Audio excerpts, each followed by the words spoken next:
Disclaimer! This video is significantly more opinionated and socio-political than my usual content. Nobody should use this video to harass any involved parties. I am producing this video to give historical context to an old controversy, and all those involved in these events have evolved considerably in the past 20 years.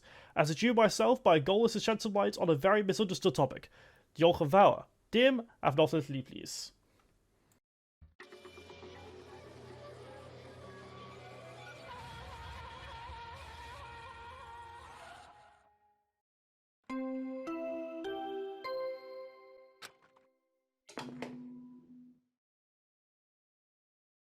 A body has been discovered!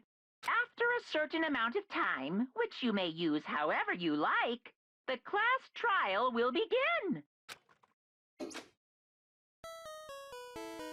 Hello! Plague Von Kagome here, back with a new episode of RBY Bytes. This is a very unique event in Generation 1's history, and you all seem interested in my opinions on RBY media. And what's better than a 20-year-old case that everyone beats like a dead horse? Well, it was put to bed recently, so I guess there's something new to add.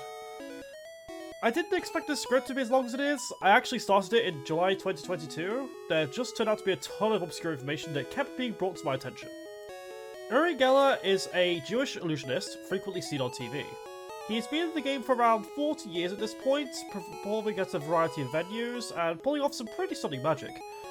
He's a bit of a controversial figure, however, known for filing lawsuits against detractors, a good portion of which have been called frivolous. I won't be covering said lawsuits in this video, as by the time I finish going through them all, we would all be as old as he is. What I want to cover is arguably his most high-profile case, his legal battle against Nintendo regarding Kadabra, which was started in 1998 and seemingly went on into the 2000s, with multiple lawsuits being filed worldwide. While some were dismissed, one seemingly succeeded, with Masamitsu Hidaka claiming an agreement had to be reached to prevent Kadabra cards in an interview with Poker Beach in 2008. Because of Uri Geller's lawsuit, most merchandise of Kadabra stopped being produced. This included Pokemon cards, so all Abra cards had an ability that lets them skip all the way to Alakazam instead. Plushies and other merchandise of Kadabra also got the axe, which when you consider where most of Pokemon's profits come from, is very damaging. Despite this, Kadabra did get an appearance in the trading figure game, and its in-game appearances were plentiful regardless. Seriously, Kadabra is one of the most available Pokemon in the entire series, it's kind of insane. In the anime, its appearances were thoroughly limited, not being seen since 2006, with the episode Fear Factor Phony. Even that was its first appearance in 6 years. Given the lawsuit happened in 2000, it's unknown whether Geller had any influence on Kadabra's anime appearances, but its lack of presence is quite damning. While the media and Pokemon fandom have panned this lawsuit ever since it happened, looking into it, there's more room for discourse than you think. In fact, I believe that despite what people say, Geller had a case. With that, let's have a closer look. In Japan, Kadabra's name is Geller, a corruption of Uri Geller's name. Keep in mind that the R here can sound like an L given Japanese pronunciation, it's sort of a mix of the two. The naming trend is shared among the rest of his family. Alakazam is named Fudin, a corruption of Harry Houdini, and Abra is Casey, being literally Edgar Casey. Kadabra and Alakazam use spoons in their imagery, referencing spoon bending, a trick largely popularised by Uri Geller in the 1970s. While it's uncertain whether he created the art, he indisputably brought it to the big stage, and in the corporate world, that's what matters. These facts laid the groundwork for Uri Geller's lawsuit, which alleged that Kadabra's name and imagery stole his likeness. He also alleged that the design was anti-Semitic, claiming the S sides on Kadabra's torso were referencing the Waffen-SS. The amount demanded in the most notable lawsuit was £60 million GBP in punitive damages, but I have seen alleged amounts of others going into the hundreds of millions. In case you can't tell, I had issues finding definitive sources on the lawsuits themselves. They seem to be buried on the internet at least. Hiroshi Imanishi, a Nintendo executive at the time, denied all connection to Uri Geller in Kadabra's design, claiming that the names were thought up by staff. Not the finest response, honestly. Like, are Nintendo staffers incapable of swiping names or making anti-Semitic references? No, not at all. Jinx proves that Game Freak was capable of perpetuating stereotypes at the time. Whether you believe Jinx is fine or not, the effect remained the same. All it means is Nintendo's lack of cultural sensitivity at the time led to worse designs coming out.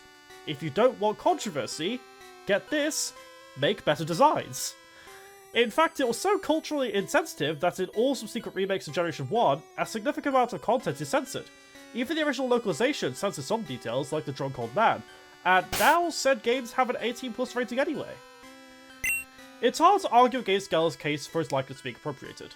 Without his permission, his name was corrupted, and Game Freak did, in his words, turn him into a monster. That's what Pokemon are. Pocket monsters. Young Geller is a Pokemon that uses spoon bending. Geller was, indisputably, turned into a monster. That is why Geller won the lawsuit. He was right. Now, while irrelevant to the lawsuit outside of establishing intent, the antisemitism allegations end up being super interesting for me to chew through. Most people have mocked the allegations, but let's give them a fair shake. The main dispute people have for these allegations comes from the number of S signs for Kadabra, which look like lightning marks.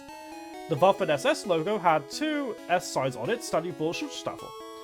The strange marks used in the Waffen SS imagery are called Armenian runes, produced by Guido von List, who, to put it kindly, was a bit of a loony. Kadabra, on the other hand, has 3 marks, and they are positioned the other way around. What gives? Well, I did find one obscure but extremely likely interpretation of these marks. It could be the wavy line Zeta card, which is near enough a 1-to-1 match of what Kadabra has. These cards, named after Carl Zeta, were used for a pseudoscientific experiment on ESP during the early 1930s, which was discredited due to being non-replicable.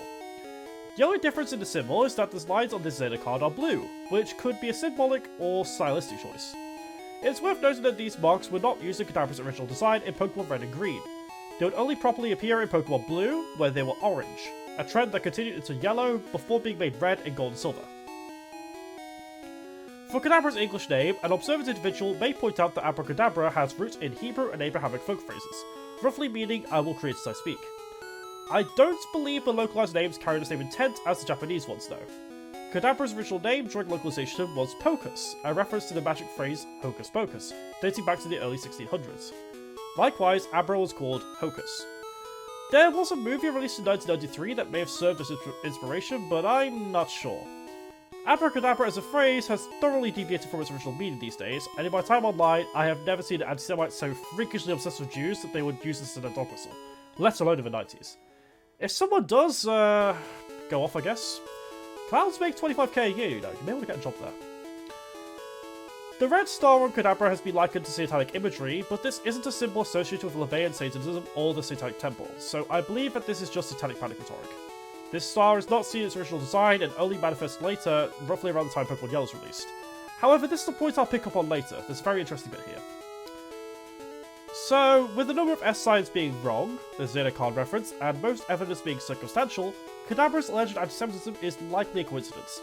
Honestly, I think Geller would have been better off referring to the nose, because it only starts growing when you see the evolutions. However, one point I see people constantly forget is Alakazam. Harry Houdini was also Jewish, and Alakazam's sprite in red and green features what seems to be a Star of David on its forehead. Not a pentagram like Kadabra, but straight up the hexagram, the Jewish symbol.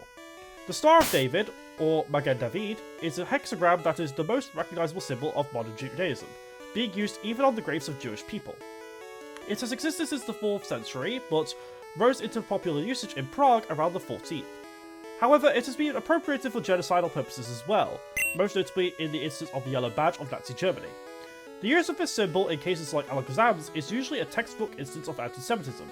If you were making a Pokemon based on a Christian person, would you mark its forehead with a cross for a genuine good faith reason? Probably not. You're caricaturing the faith that way and demeaning the symbol's importance, and that's why Jewish people could take this Alakazam design as anti-Semitic. I have heard some interesting defenses and explanations from a Japanese perspective though. There is a Japanese 6-pointed star crest called the Kagome, which is used in Shinto faith. There is an 8-pointed version called the Star of Lakshmi too. It's believed that the Kagome can repel evil spirits and bring good fortune, and tends to be used on ornaments, shrines, and some family crests.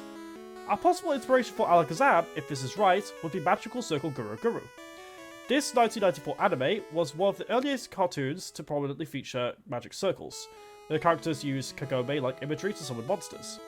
From what I can tell, this anime helped spark off the omnipresence of magic circles in Japanese media, so it's possible that this was picked up on for Alakazam. Modern anime very frequently feature the Kagome symbol, and they have since become a staple in magic-based anime. While released later, an on-the-nose example of a magic circle using the Kagome is the original artwork of the Spellbinding Circle in Yu-Gi-Oh!